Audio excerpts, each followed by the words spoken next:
మనకి ఏదైనా కష్టం వచ్చినప్పుడు, ఆ కష్టం నుంచి బయటకు వచ్చినప్పుడు మన మేలు జరిగిందండి. మన జీవితంలో ఏదైనా ఇబ్బంది కలిగినప్పుడు దాని నుంచి బయటకు వచ్చినప్పుడు మేలు జరిగిందని అంటాం. కానీ ఇక్కడ తన భక్తుడు తన జీవితంలో జరుగుతున్నటువంటి విషయాలను మనం గమనించినప్పుడు తను దేనిని మేలు అంటున్నాడంటే, తనకు వచ్చినటువంటి శ్రమే తనకు మేలు అంటున్నాడు. శ్రమ ఎలా మేలవుద్ది? శ్రమ ఎలా మేలవుద్ది అంటే ఆయన ఎలా చెప్తున్నాడంటే, ఆ శ్రమ చూడండి 67వ వచనంలో, శ్రమ కలగక మునుపు నేను త్రోవ విడిచితిని. ఆ శ్రమ రాకముందు ఏం చేశాడంట, ఆయన ఎలా ఉన్నాడంట అంటే త్రోవ విడిచాడు. ఏ త్రోవ విడిచాడు అంటే దేవుని యందు నడిచేటువంటి త్రోవ, దేవుడు ఏర్పాటు చేసిన త్రోవ, ఆధ్యాత్మిక సంబంధమైనటువంటి ఆత్మ సంబంధమైనటువంటి త్రోవని, దేవుని త్రోవని విడిచాడు. ఎప్పుడండి? శ్రమ కలగక మునుపు. శ్రమ కలగక మునుపు నేను త్రోవ విడిచాను. ఇప్పుడు ఏం జరిగిందంటే ఇప్పుడు శ్రమ వచ్చింది. ఇప్పుడు చూడండి, ఇప్పుడు నీ వాక్యం అనుసరించి నడుచుకుంటున్నాను. ఈ 2 వచనాల్లో, ఈ 2 లైన్ల మధ్యలో ఏం జరుగుతుందంటే ఒక శ్రమ ఉంది. మీరు గమనించండి, మనకి పూర్వం ఎడ్ల బండ్లు ఉండేవి. ఇప్పుడు మనకి కనిపించట్లే ఎక్కువ. ఎడ్ల బండ్లు తోలే వ్యక్తి అక్కడ కూర్చొని ఉంటాడు. నీకు అక్కడికి వెళ్ళి కూర్చో. ఎడ్ల బండ్లు తోలే వ్యక్తి మనం చూస్తే బండి నడిపే సమయంలో అది ఒకవేళ త్రోవ తప్పిందనుకోండి, ఏం చేస్తాడు? వెంటనే కొరడా ఉంటుంది చేతిలో, ఆ కొరడా పట్టుకుని ఒక్క దెబ్బ వేస్తాడు. వెంటనే సెటరేట్ అయిపోయింది అనమాట. ఒకవేళ అప్పుడు ఎక్కడ నడిచిద్ది అంటే త్రోవలో నడుస్తుంది. అదే ఒకవేళ ఆ దెబ్బ పడకపోతే, ఇప్పుడు ఆ దెబ్బ తగలటం ఆ జీవికి శ్రమే కదా. ఆ దెబ్బ తగలటం ఆ జీవికి శ్రమే. ఇప్పుడు ఆ శ్రమ అనేది, ఆ దెబ్బ తగలలేదనుకోండి, అక్కడ ఏం జరిగి ఉండేది అంటే ఆ ఎడ్ల బండి త్రోవలో నడవకుండా అది పక్కకి వెళ్ళిపోయేది. అది గమ్యానికి చేరకుండా అగమ్య గోచరం అయిపోయేది దాని పరిస్థితి. సో దేవుడు కూడా మన జీవితంలో కొన్ని సందర్భాల్లో కొన్ని శ్రమలను అనుమతిస్తాడు. అందుకనే ఆ శ్రమలు వచ్చినప్పుడు మనం గుర్తుపెట్టుకోవాల్సిన విషయం ఏంటంటే, మనం ఎక్కడ తప్పిపోయాం. ఒక అనారోగ్యం వచ్చింది, ఒక ఇబ్బంది వచ్చింది, ఒక కష్టం వచ్చింది, ఒక సమస్య వచ్చింది, ఒక క్లిష్టమైన పరిస్థితి వచ్చింది. మనం వెంటనే సరి చేసుకోవాల్సినటువంటి సమయం ఆసన్నమైందని మనకు అర్థం కావాలి. కొన్ని సందర్భాల్లో నువ్వు ఏ పాపం చేయకపోయినా కొన్ని సందర్భాల్లో దేవుడు నిన్ను పరీక్షించడానికి కొన్ని శ్రమలను అనుమతిస్తాడు. అది వేరే విషయం. కానీ మన జీవితంలో శ్రమలు వచ్చినప్పుడు, ఇబ్బంది వచ్చినప్పుడు, వ్యక్తిగతంగా మనం అనుకున్న విషయాలు, మన ప్రార్థనలకు జవాబు రాని పరిస్థితులు, మన కుటుంబంలో కలహాలు, మన జీవితాల్లో అశాంతి, మన జీవితంలో మన పనుల్లో అసంతృప్తి, మన కుటుంబాల్లో అనైక్యత, మన జీవితాల్లో శాంతి లేనటువంటి పరిస్థితులు, కలహాలు, అసమాధానము, అశాంతి, నిరాశ, అనారోగ్యము, ఆర్థిక సమస్యలు, ఇటువంటి ఆర్థిక సంబంధమైనటువంటి విషయాలు, అప్పులు, బాధలు, ఇవన్నీ ఒకదానికొకటి అందరికీ ఉంటాయి. కానీ అధికమైపోతున్నాయి, తట్టుకోలేని పరిస్థితి వస్తుంది అని మనకు అర్థమవుతూ ఉంటుంది. ఇప్పుడు మనం మోయగలిగే బరువు పెద్ద బరువు అనిపించదు. మోయలేనటువంటి బరువు, నేను ఒక 10 కేజీలు మోయగలను అనుకోండి, అది పెద్ద బరువు అనిపించకపోవచ్చు. అదే 10 కేజీల స్థానంలో ఒక 80 కేజీలు ఎత్తుకున్నాను అనుకోండి, అది మోయలేని బరువు అయిపోద్ది. అప్పుడు ఎందుకు ఇంత బరువు నా మీద ఉన్నది మన అన్ని ఆలోచన రావాలి, అంతేగాని అది మోసుకుంటూ వెళ్ళిపోకూడదు. సో మన జీవితంలో, సాధారణమైనటువంటి జీవితంలో చిన్న చిత్తగా ఇబ్బందులు ఉంటాయి. కానీ కొన్ని సంక్లిష్టమైన పరిస్థితులు మన జీవితంలో పోతా ఉన్నప్పుడు ఆ సమస్యల్లో చిక్కుపడతా ఉన్నప్పుడు మనం వెంటనే మనకు అర్థం కావాల్సిన విషయం ఏంటంటే, నేను అసలు సరిగ్గానే ఉన్నానా లేదా? మన జీవితంలో వెంటనే ఆ ప్రశ్న వేసుకోవాలండి. హల్లెలూయా! వెంటనే మనకు ఆ ప్రశ్న వేసుకోవాలి. నేను ఒకవేళ దేవునితో నా సంబంధం సరిగ్గా ఉందా? దేవునితో నా సంబంధం సరిగ్గా ఉందా లేదా అనేది మనం ముందు పరిష్కరించుకోవాలి. అమ్మగారు నిన్న ఇన్వర్టర్ పెట్టారని చెప్పారు. అమ్మ ఫోన్ చేసింది. ఇప్పుడు సడన్గా కరెంట్ పోయింది అనుకోండి. కరెంట్ పోయినప్పుడు మనకైనా సరే ఇవన్నీ తిరుగుతాయి, ఎందుకని ఇన్వర్టర్ ఉందని. సరే కరెంట్ పోయింది, ఇన్వర్టర్ ఉంది, అయినా సరే ఇన్వర్టర్ ఉన్నా సరే లైట్లు వెలగట్లేదు, మైక్ రావట్లేదు, ఇదేం పని చేయట్లేదు అంటే మనం ఏం చేయాలి వెంటనే? అంటే దాని అర్థం ఏంటి అంటే, దాని నుంచి వచ్చేటువంటి తీగలో ఎక్కడో సమస్య ఉందని అర్థం. మనం ఏం చేస్తాం అంటే వెంటనే మెకానిక్ని పిలిస్తే ఆయన ఏం చేస్తారంటే, దాని సమస్య ఎక్కడుందని చూడడానికి, అసలు వైర్ ఎలా ఉంది, ఎక్కడ సమస్య ఉంది, దాని నుంచి వచ్చే సమస్య, ఆ వైర్ని, ఆ ఇన్వర్టర్ నుంచి దీనికి పవర్ వచ్చే లైను ఎక్కడైతే ఉందో దాని సమస్య అక్కడ పరిశీలిస్తాడు. అంతేగాని వచ్చి ఫ్యాన్ ఉపదేస్తాడా, లైట్ ఉపదేస్తాడా, ఆ సౌండ్ బాక్స్ బాగు చేస్తాడా? చేయడు. ఎందుకని? దాని పవరు, అసలు దాని సమస్య పరిష్కారమైనటువంటి మార్గం ఎక్కడుందో దాని దగ్గరికి వెళ్తాడు. ఆ వైరు ఏదన్నా లూజ్ కనెక్షన్ ఉందేమో ఒకవేళ దాన్ని సరి చేస్తాడు, దాన్ని చెక్ చేసి దాన్ని సరి చేస్తాడు. అన్ని ఎట్లా వెలుగుతాయి, అంతా కూడా సెట్ అయిపోద్ది. సో అదే రీతిగా మన జీవితంలో మనం అట్లాంటి పరిస్థితులు గుండా వెళ్తూ ఉన్నప్పుడు, కుటుంబంలో ఒకరి మీద ఒకరికి పడదు, ఒకరి మీద ఒకరికి అనైక్యత, ప్రేమ లేని తత్వం, రక్షణ లేదు, కుటుంబంలో ఇబ్బందులు అన్నీ ఉన్నా లేదు, ఏమీ లేనటువంటి ఏదో అసంతృప్తి, ఏదో నిరాశ, ఏదో ఇబ్బంది మనం ఎదుర్కొంటున్నప్పుడు, ఒక సంక్లిష్టమైన పరిస్థితి మనకు అర్థమవుతున్నప్పుడు మనం చేయాల్సింది ఏంటంటే, ఈ పెద్ద మనుషుల దగ్గరికి, ఆ పెద్ద మనుషుల దగ్గరికి, ఆయన దగ్గరికి, ఈయన దగ్గరికి, వాళ్ళ దగ్గరికి, వీళ్ళ దగ్గరికి వెళ్ళడం కాదు చేయాల్సింది. మనం చేయాల్సింది ఏంటంటే, మన సమస్యకి కారణం, అన్ని సమస్యలకి జవాబు ఒక ఆయన దగ్గర ఉంది. ఆయన మన ప్రభువైన అయిన యేసుక్రీస్తు వారు, మన రక్షకుడు. ఆయనతో అసలు నా సంబంధం సరిగ్గా ఉందా లేదా అనేది మనం చెక్ చేసుకోవాలి. నా ఈ శ్రమలకి,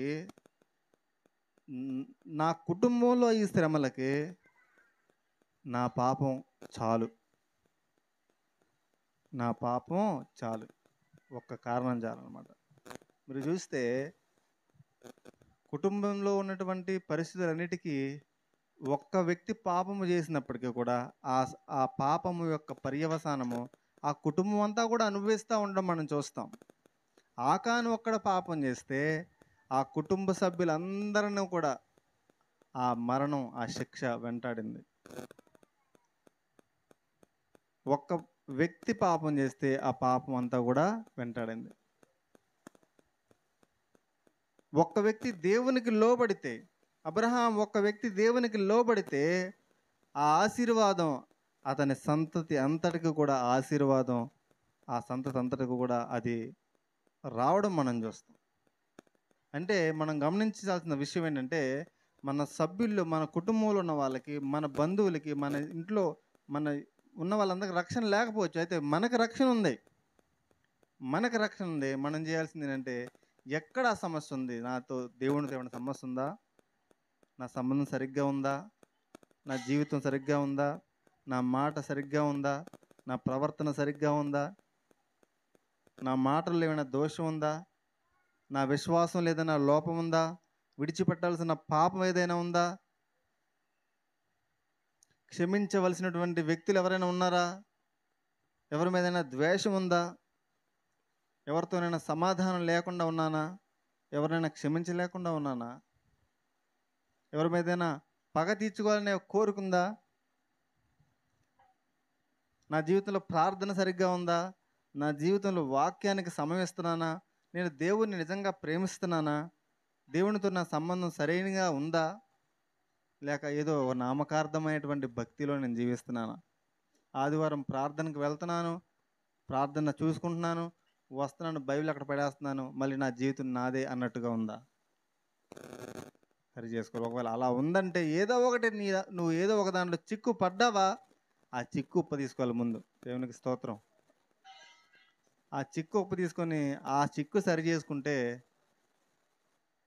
నీ కుటుంబం అంతటికి కూడా వెలుగు వస్తుంది. హల్లెలూయా. ఆ వైరు తెగిందండి. ఆ వైరు తెగింది, పవర్ వచ్చే వైరు. అక్కడ తెగినప్పుడు ఏం చేస్తామంటే ఆ ఇన్వర్టర్కి పవర్ వచ్చే వైర్ ఏదైతే ఉందో ఆ జాయింట్ సరి చేస్తే ఏమైతే చెప్పండి, ఉన్న గృహం అంతటికి వెలుగు వస్తుందా లేదా? సో మన జీవితంలో కూడా అదే. సో మనం సరి చేసుకునేటువంటి సమయము దేవుడు ఎన్నో సందర్భాల్లో మాట్లాడినప్పటికీ మనం లోబడం అనమాట.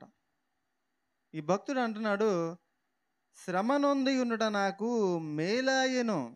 ఎందుకు మేలయ్యిందంటే ఆరోగ్యం ఉన్నప్పుడు, శక్తి ఉన్నప్పుడు, బలం ఉన్నప్పుడు, డబ్బు ఉన్నప్పుడు, బలగం ఉన్నప్పుడు, జనం ఉన్నప్పుడు, అందం ఉన్నప్పుడు, ఐశ్వర్యం అన్నీ ఉన్నప్పుడు దేవుడు గుర్తుకు రాలా. నేను తర్వాత నమ్ముకుంటాలే దేవుని, తర్వాత ఇస్తాలే దేవుడికి, తర్వాత చూద్దాంలే అన్నట్టుగా నడిచావు. సడన్గా యాక్సిడెంట్ అయింది, కాలు చెయ్యి ఇరిగాయి, మంచం మీద పడ్డావు, లోపల అవయవాలు డ్యామేజ్ అయ్యాయి, బ్రతకడం కష్టం అని చెప్పారు. అప్పుడు గుర్తుకొచ్చింది ఎవరో, అప్పుడు గుర్తుకొచ్చింది దేవుని వాక్యం, అప్పుడు గుర్తుకొచ్చాడు దేవుడు, అప్పుడు గుర్తుకొచ్చాయి తన పాపము. అవును కదండి. చాలామంది మరణ పడక మీద ఉండి దేవుని నమ్మిన వాళ్ళు ఎంతోమంది ఉన్నారు. హల్లెలూయా. మరణ పడక మీద అంటే ఆ శ్రమ ఏమైంది చెప్పండి ఆయనకి? ఆ శ్రమ మేలైంది. అందుకని ఆ భక్తుడు అంటున్నాడు, ఆ శ్రమ నొందుట నాకు మేలైంది. ఈరోజున బాధాకరమైన విషయం ఏంటంటే కొంతమంది ఎన్ని శ్రమలు పడినాయి వారి హృదయం కఠినమైపోతూ ఉంటుంది. ఎన్ని ఇబ్బందులు జరగనాయి, ఎన్ని కొరడా దెబ్బలు కొట్టినాయి, వారి జీవితంలో మార్పు మాత్రం రాదు. వారి జీవితంలో దేవుని వైపు తిరగాలనే ఆలోచన రాదు. కారణం వారి హృదయం బండ అయిపోయింది. ఆ బండకి ఎంత కూడా కొంచెం కూడా చలనం ఉండదన్నమాట. దేవుడు మన జీవితాల్లో మనకు ఆ సమయాన్ని ఇస్తున్నప్పుడు మనం సరి చేసుకోవడానికి ప్రయత్నం చేయాలి. మన ఒక సహోదరుడు, తెలిసినటువంటి వ్యక్తి, వారి ఆ సహోదరుడి భార్య ఆవిడ మంచి ప్రార్థనాపరురా. ఆ వ్యక్తి ఇంకా రక్షణ పొందల, ఇంకా మార్పు చెందల, తన ఇష్టానుసారంగా తన జీవితం జీవిస్తూ ఉన్నాడు. తెలిసిన మన చింతలపూడి దగ్గరలోని ఒక గ్రామం. ఇష్టానుసారంగా తను జీవిస్తూ ఉన్నాడు, దేవుడు లేకుండా బ్రతుకుతున్నాడు.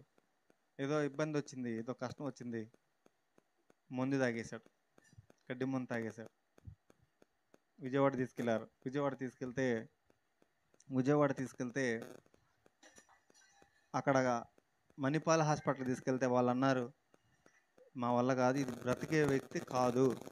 చింతలపూడి తీసుకొచ్చారు, కక్కించారు, అవలా తీసుకెళ్ళిపోమన్నారు. విజయవాడ తీసుకెళ్ళి మణిపాల్ హాస్పిటల్కి వెళ్తే, ఈ వ్యక్తి బ్రతకడో, మీరు డబ్బులు ఖర్చు పెట్టడం వ్యర్థం, రోజుకి 1,50,000 అవుతుంది, అయినా మీరు జాయిన్ చేస్తా అంటే మా ప్రయత్నం చేస్తాం, అయినా సరే మేము గ్యారెంటీ రేపు బ్రతకడో అని చెప్పారు.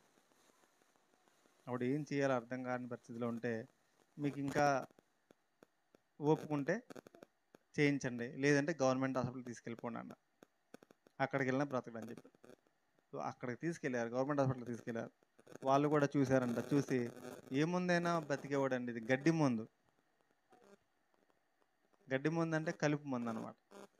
గడ్డి అది అసలు అది చాలా భయంకరమైన మందు అంట.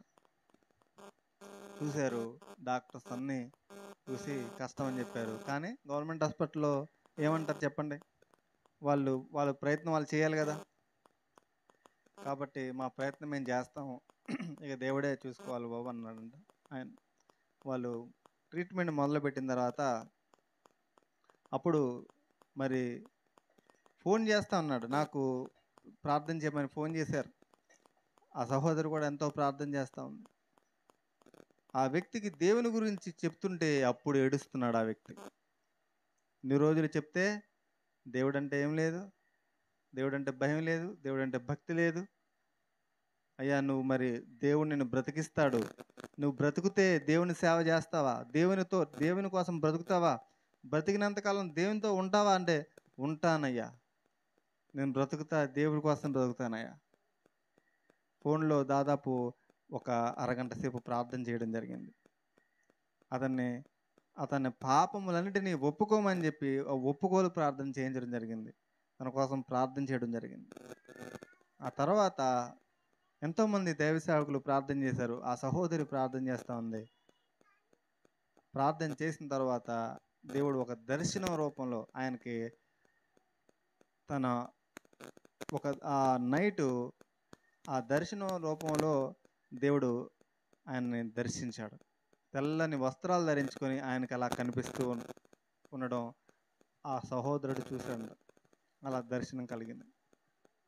ఆ తర్వాత జరిగిన సంఘటనలు ఏంటంటే ఒక్కొక్కటి రిపోర్ట్లు అన్నీ తీస్తున్నారు. ఒక్కొక్కటి అన్నీ కూడా ఫస్ట్ వెళ్ళటమే యూరిన్ టెస్ట్ చేస్తే యూరిన్లో గడ్డి మందు పాజిటివ్ వచ్చింది, బ్లడ్లో పాజిటివ్ వచ్చింది, అన్నిట్లో కూడా ఏమొచ్చింది, ఆ మందు ఉన్నట్టు వచ్చింది.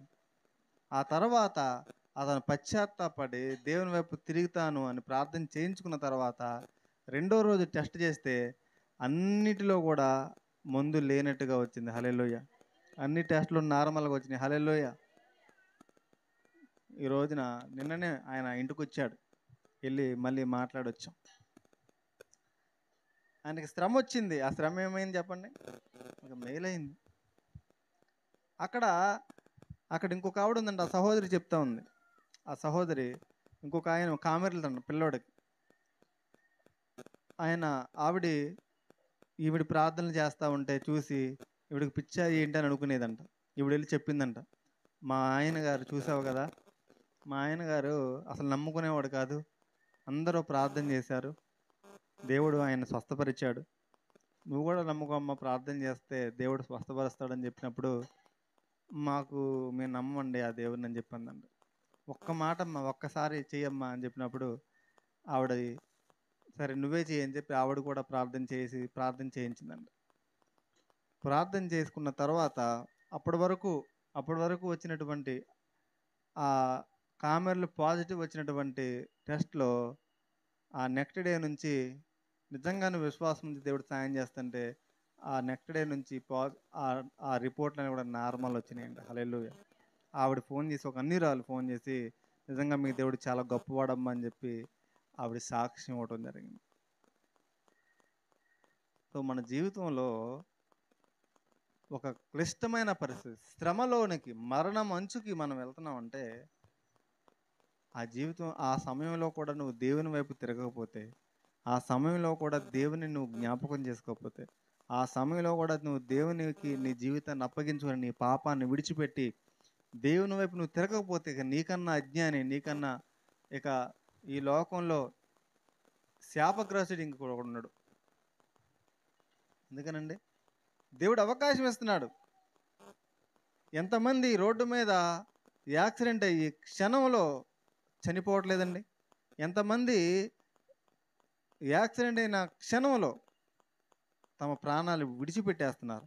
కానీ నీకు ఆ ప్రాణాన్ని మాత్రం ఉంచి కొంత అనారోగ్యం ఇచ్చి ఉండొచ్చు, ఆ ప్రాణాన్ని నుంచి కొంత సమస్య ఉండుండొచ్చు, ఒక సంక్లిష్టమైనటువంటి సమస్య ఏదో ఇంట్లో ఉండుండొచ్చు, లేదా ఇంకేదైనా కష్టం ఉండుండొచ్చు.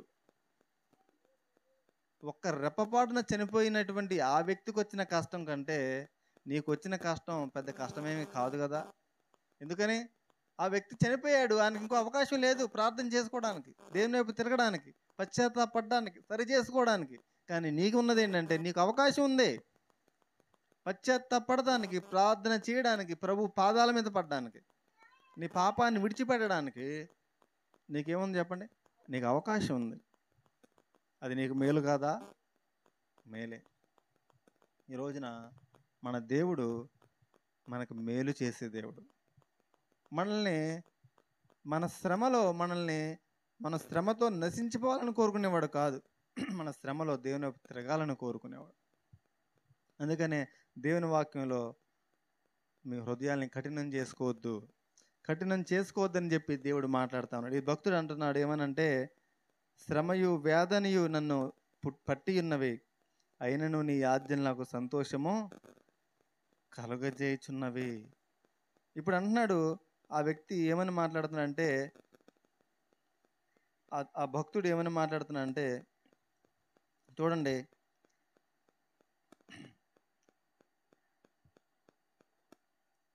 67వ వచనం.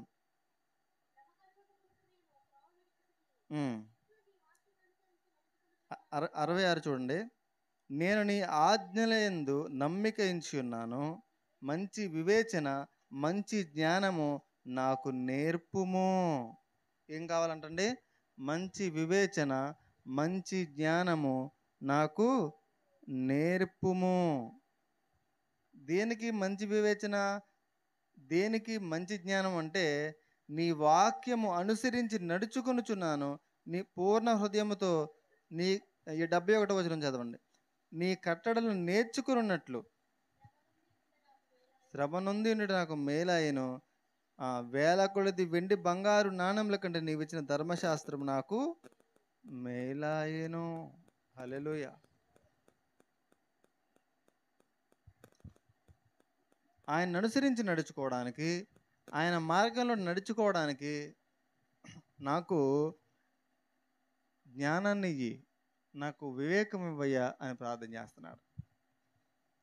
కాబట్టి మన దేవుడు ఎంత గొప్ప దేవుడు అంటే, మన మన చెయ్యి విడిచేవాడు కాదండి ఆయన. మన దేవుడు ఎలాంటి వాడంటే, మనకు మేలు చేసే దేవుడు. హల్లెలూయా. మన అర్థం చేసుకోవడంలో మనం లోపం. మన పిల్లల్ని గద్దిస్తున్నామంటే, ఒక దెబ్బ కొడుతున్నామంటే వాళ్ళకి మనం మేలు చేస్తున్నాం. వాడు ఏది చేస్తే అది చేయనిస్తే మనం వాడికి కీడు చేసినట్టు. వాడు ఎటు వెళ్తే వాడిని అటు వెళ్ళనిచ్చి, అది ఏడు కావాలంటే అది వాడు కావాల్సిందల్లా మనం ఇచ్చి, మనం వాడికి నచ్చినట్టుగా వాడిని బ్రతకనిస్తే వాడికి మనం కీడు చేసినట్టు, చివరికి వాడి జీవితం పాడైపోయింది. దేవుడు కూడా మనల్ని క్రమశిక్షణలో పెడతా ఉంటాడు. అంటే మనకు దేవుడు మేలు చేస్తున్నాడు, మనకు శ్రమ వస్తుంది, మనకు మేలు చేస్తున్నాడు. అదే అర్థం చేసుకోవాలి. కానీ నాకే ఎందుకు వచ్చింది ఈ శ్రమ, నాకే ఎందుకు ఇన్ని కష్టాలు, దేవుడు ఉంటే నీకు ఎందుకు ఇలాగ వచ్చినాయి అని చెప్పి మాట్లాడేవాళ్ళు అన్యులు అనేక మంది ఉంటారు. కానీ వాళ్ళకి తెలియదు. ఒక తండ్రి దగ్గరికి, ఒక పిల్లోడి దగ్గరికి వెళ్ళి, నీ మీద నీ తండ్రికి ప్రేమ లేదయ్యా, నీకు ప్రేమ ఉంటే ఎందుకు నేను అలా కొడతాడు, నిన్ను ఎందుకు అట్లా గద్దిస్తాడు, అది అంటే అలా అని మాట్లాడితే అది ఎంత హాస్యాస్పదమో, అది ఎంత కామెడీయో కదండి. అది ఎంత హాస్యాస్పదమో. శ్రమ వచ్చినప్పుడు అనేక మంది వచ్చి,